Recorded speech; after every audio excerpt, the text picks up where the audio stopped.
Now on to other news. 7 months before the ANC is due to elect its president and 5 years after the tragedy, Cyril Ramaphosa has apologized for the type of language he used prior to the Marikana massacre. The show of remorse by one of the frontrunners in the race for ANC leadership has been rejected by many as mere political opportunism. ANN7 reports.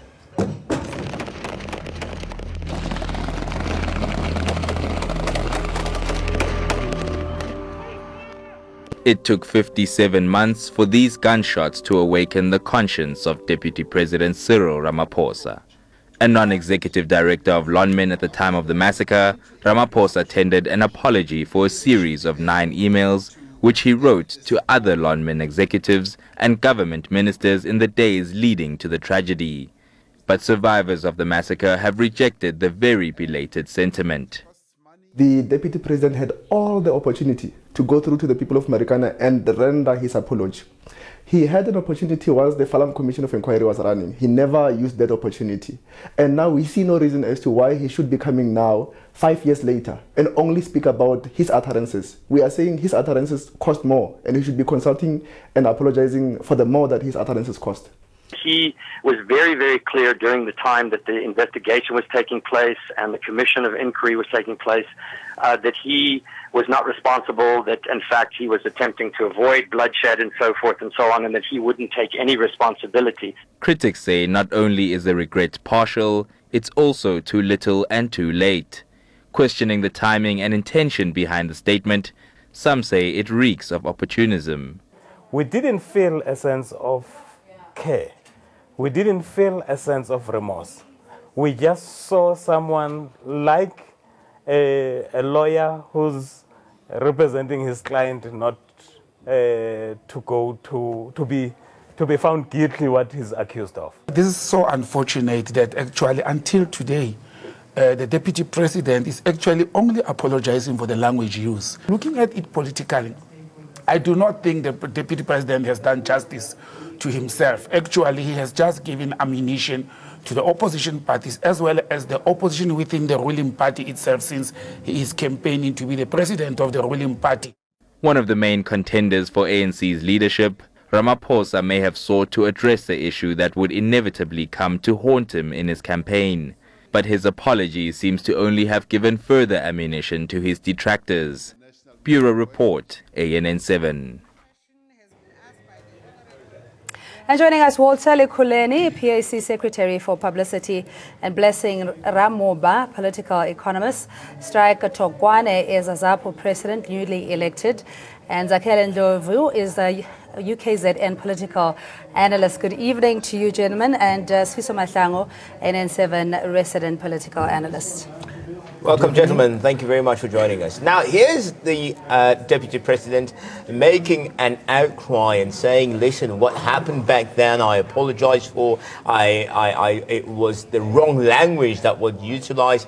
And perhaps we can start firstly with you, Mr. Tukwane. Do you think that it is a legitimate apology that the Deputy President is laying out there? And can we forgive him and move on? As the Azanian People's Organization, AZAPO, we reject with contempt that apology. It came rather too late if it's sincere. We don't see any sincerity in it. We think he's forced to do that because he wants to become the president of the country, and probably that's one of the things that are standing in his way. On several occasions, he has been accused in Parliament that he's got blood of the Marikana miners on his hands. And he never explained that position. So what we think as AZAPO is that if he actually means anything, he should go back to the 12,500 the miners were demanding. That's not his decision, surely. Do something about it. But he's a shareholder in the company. No, but he's disclosed that. That's why. Well, he must push the line. Yeah. That's not his call, but he must push the line. The very same way as he pushed the line that something must be done about the miners that were striking. I just want to bring it back, sorry, yes. Tokwane, the Farlam Commission of Inquiry exonerated Cyril Ramaphosa, including then Minister of Minerals Susan Shabango and other political figures.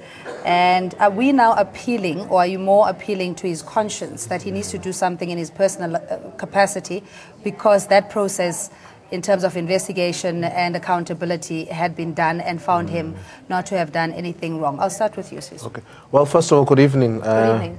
And welcome, Squire. You look good over there. I want to just allow my just sincere congratulations to Mr. Strike Tokwane, who was appointed as a ZAPO president yesterday. Elected. Elected by the masses of ZAPO. So congratulations. I think this is a tactical move from CR17. But it will be unfair to always look upon Marikana as we deal with him moving forward, even as a political leader. The reality of the matter is he is a businessman. And there's no way that he couldn't have spoken when shares were going down in Marikana. But at the time, he was not the deputy president, and I'm not sure that he was aware that he would become the deputy president. And so maybe he spoke too brashly ahead of him being elected or appointed as the ANC deputy president. However, I think his moral conscience could be speaking to him to say, make the amends and, just apologize so that South Africans can forgive you and, yes, elect you. The reality is he does want to be the president. Everybody wants to be the president. That's not a new phenomenon. But I think when dealing with him, let's even attempt to look beyond Marikana and look at policy. Can the man deliver for our South African destiny? Can he speak to us in our future? Is he going to be a credible leader who will bring radical economic transformation to South Africa? I think if we judge him on that front, we could have a feasible answer. I think he made a mistake by attempting to apologize at this point. But the reality is, people, Ms. Nkosazana Zuma went to open a house last week, and people said she was doing it because of 2019. So Mr. Cyril Ramaphosa will apologize, and people say you are doing it for 2019. They are politicians, that's what they're supposed to do. And in the spirit of the ANC, they must participate in development. So we shouldn't look at everything and say everything that happens in this country from now leading up to 2019 is conflicted by the policy debate or by electioneering or the future of the ANC. I think his timing is wrong.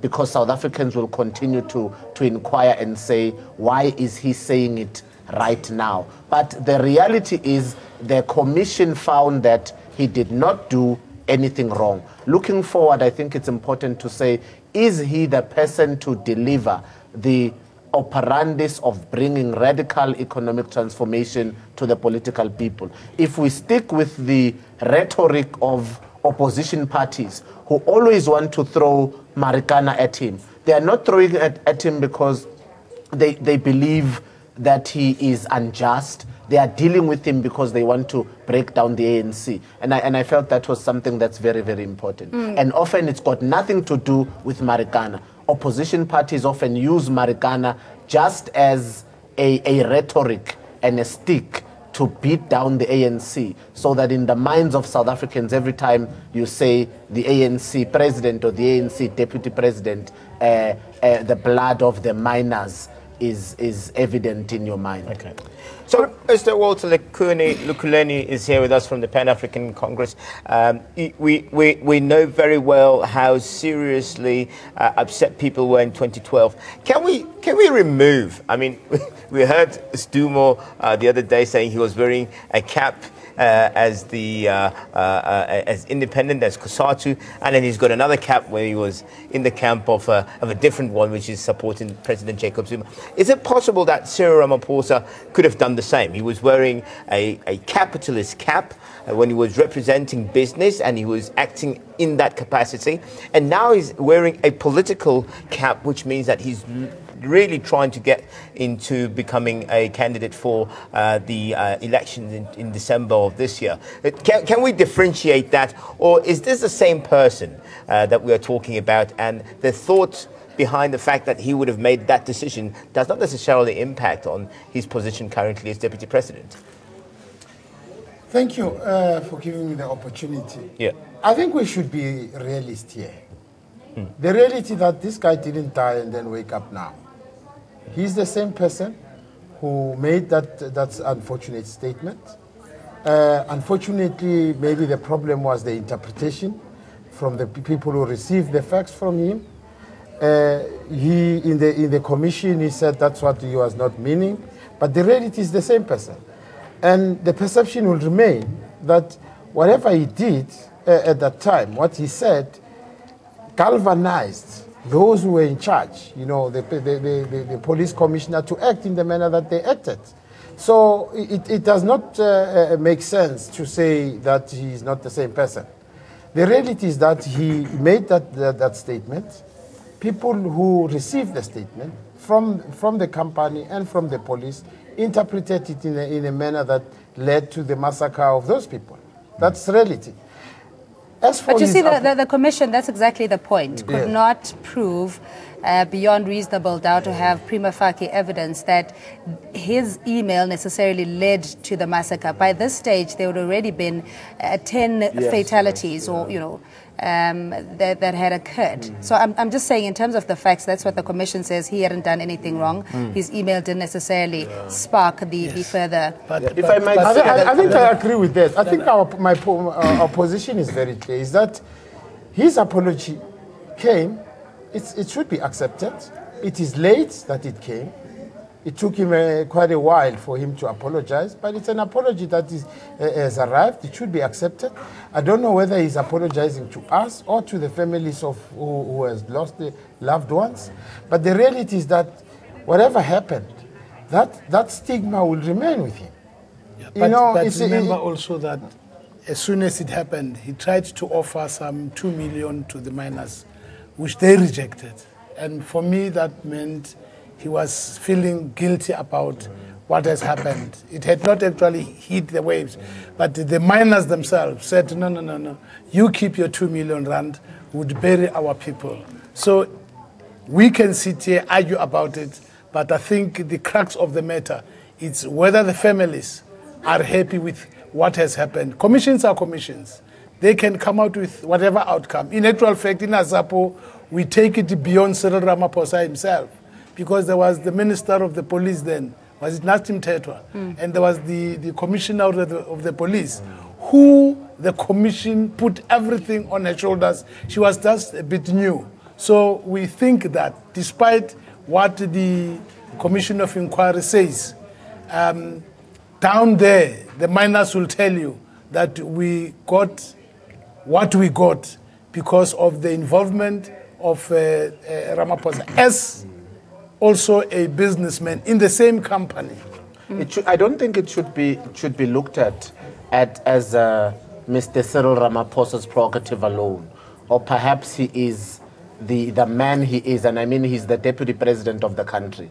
So by all intents and purposes, the speech would circulate around him. You had the police minister, you had the then police commissioner, Ms. Ria Pierre, who got suspended because, you know, the word was she underperformed in the Marikana debacle. So it did not centralize around Mr. Ramaphosa. He's not the only shareholder there. But I think this apology comes at a time when the factions, even within the ruling party, throw mud at each other. And of course, many people will say, why now? Is this too late? In fact, the question is, why is he speaking right now? Why is he apologizing right now for something that he says he did not do? I think it was possible, and perhaps with a little wisdom, he should have just said, this is not an admission of guilt, you know, and I keep the position I've always maintained around Marikana. Perhaps he wants to wash his hands, being from, you know, one of the founding members of COSATU. He wants to say, I still represent, you know, the But central I think, yes, mindset of the worker in this country. What must happen, I think, post this? Him and Ms. Nkosazana Dlamini Zuma should have a nuanced conversation with members of the ANC and not bring factions against each other. For them, the reality is to say, who should campaign for president and who should campaign for deputy? Let's unite the party as one moving towards 2019. Should they build camps around each other? They are going to divide the provinces and it will be trouble for the party in entirety. So I just want to bring it back to the context, how the response came. And one could suggest that it was as sincere as an impromptu response would be if it were preceded by a leading question. In this case, he was addressing students and the question of Marikana came up and he apologized. Yes. So in that context, would you say that, you know, it was perfectly timed, or was it just a case of responding as sincerely as you can at the time? In actual fact, he should have proactively given the response. Remember that it is not the first apology. There was also the apology of the cow. What do you call it? A buffalo. Yes. So how many of these apologies are going to come? I think if nobody had brought it up, if the students had not brought it up, he would have just continued without saying so. And to try and put it aside, he's only advised to say, well, I did 1, 2, 3 and apologize for that and expect that now we must move on, life must go on. The lives of the miners have stopped. They don't have breadwinners. They don't have their loved ones. And it's just with a brush, one sentence, I apologize, forgive me. Who must forgive him? The nation must forgive him?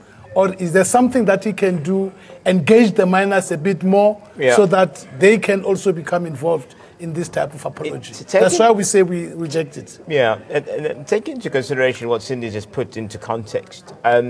Does that delegitimize his position?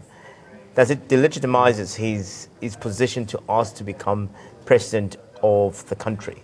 I'm saying this because if he's apologized, then surely there's some forgiving in South Africans. But the fact that he's saying it now, or the timing, or whether he had said it in 2012, does that remove his credibility of him running for president of the ANC and therefore running for presidency or becoming president of the country? Look, from the PAC position is we don't bet for the ANC. Look, for us, we don't want to decide who leads the ANC. Yeah. But the reality is that an apology is not defined when it should come. A person makes an apology.